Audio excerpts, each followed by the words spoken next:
ঘাটালের তৃণমূল সাংসদ দেবকে ডেকে পাঠালো ইডি। আগামী 21শে ফেব্রুয়ারি তাকে দিল্লিতে ইডির সদর দপ্তরে হাজিরা দিতে বলা হয়েছে। ইডি সূত্রে খবর, আর্থিক তছরূপ মামলায় তাকে জিজ্ঞাসাবাদ করতে চায় তারা।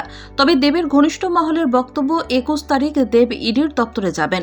এর আগেও তিনি যেমন জিজ্ঞাসাবাদের মুখোমুখি হয়েছিলেন, তেমনই এবারও হবেন। দেবের এক ঘনিষ্ঠের বক্তব্য, ওকে যতবার ডেকে পাঠানো হবে ততবারই যাবে, তদন্তে সবসময় সহযোগিতা করবে। এর আগে 2022 সালের 15ই ফেব্রুয়ারি দেবকে প্রায় 5 ঘন্টা জিজ্ঞাসাবাদ করেছিল সিবিআই। কলকাতায় সিবিআই দপ্তর নিজাম প্যালেসে তাকে জিজ্ঞাসাবাদ করা হয়েছিল। সিবিআই সূত্রে জানা গিয়েছিল, গরু পাচার কাণ্ডে বিভিন্ন সাক্ষীকে জেরা করার সময় দেবের নাম উঠে এসেছিল। সেই কারণে তাকে ডেকে পাঠানো হয়েছিল বলে মনে করা হয়। জিজ্ঞাসাবাদ শেষে সিবিআই দপ্তর থেকে বেরিয়ে দেব জানিয়েছিলেন, একজন ব্যক্তিকে চিনি কিনা সেই বিষয়ে জানতে চাওয়া হয়েছিল। আমার বক্তব্য জানিয়েছে, মনে হয় আর ডাকবে না। 2023 সালে দেবের বিরুদ্ধে নিয়োগ দুর্নীতিতে জড়িত থাকার অভিযোগ করেছিল বিজেপি বিধায়ক তথা অভিনেতা হিরণ। তার অভিযোগ, গরু পাচার কাণ্ডে ধৃত এনামুল হকের কাছ থেকে 5 কোটি টাকা নিয়েছেন ঘাটালের সাংসদ। দেব পাল্টা জানিয়েছিলেন, তথ্য প্রমাণ থাকলে ইডি বা সিবিআইয়ের কাছে যান হিরণ। সম্প্রতি দেবের রাজনীতি ছেড়ে দেওয়ার জল্পনা তৈরি হয়। দিন কয়েক আগে ঘাটালের 3টি প্রশাসনিক পদ, ঘাটাল কলেজ, ঘাটাল মহকুমা হাসপাতালের রোগী কল্যাণ সমিতি ও বীরসিংহ উন্নয়ন পর্ষদের চেয়ারম্যান পদ থেকে ইস্তফা দেন সাংসদ দেব।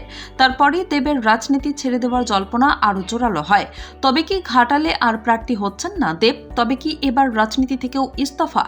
জানুয়ারির শুরুতে মমতা যদিও স্পষ্ট জানিয়ে দিয়েছিলেন দেবই হতে চলেছেন ঘাটালের প্রার্থী। কালীঘাটে মমতার নেতৃত্বে বৈঠক হয়েছিল।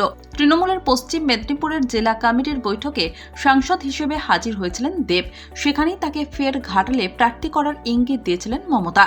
আর দলীয় নেত্রীর নির্দেশ থাকলে তিনিও যে ফের লোকসভা ভোটে প্রতিদ্বন্দ্বিতা করতে প্রস্তুত, পাল্টা সেই ইঙ্গিত দেন দেবও। তাকে দলের সম্পদ বলেন দলনেত্রী। তারপরেও ঘাটালের 3টি প্রশাসনিক পদ থেকে ইস্তফা দেন দেব।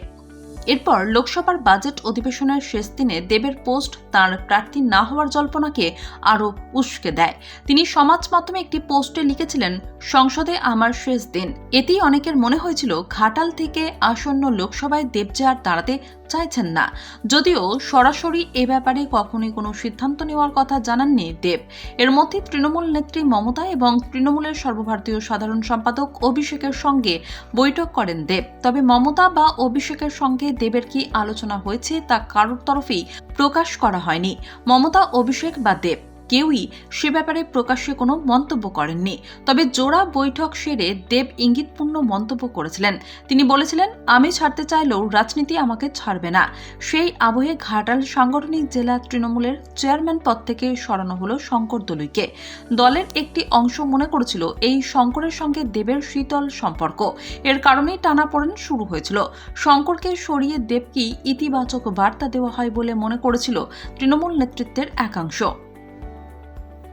এরপরেই গত 12ই ফেব্রুয়ারি সোমবার আরামবাগের সরকারি কর্মসূচিতে মমতার সঙ্গে একই মঞ্চে দেখা গিয়েছিল দেবকে।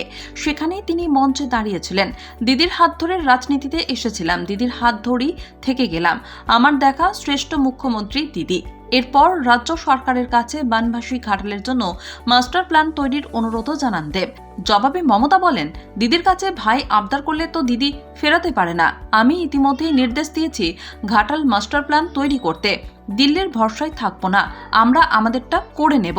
শীর্ষ নেতৃত্বের তরফে যখন প্রায় স্পষ্ট ইঙ্গিত দেওয়া হয় যে আসন্ন লোকসভা নির্বাচনে তৃতীয়বারের জন্য প্রার্থী হচ্ছেন দেব, তখনই তাকে সমন পাঠালো ইডি।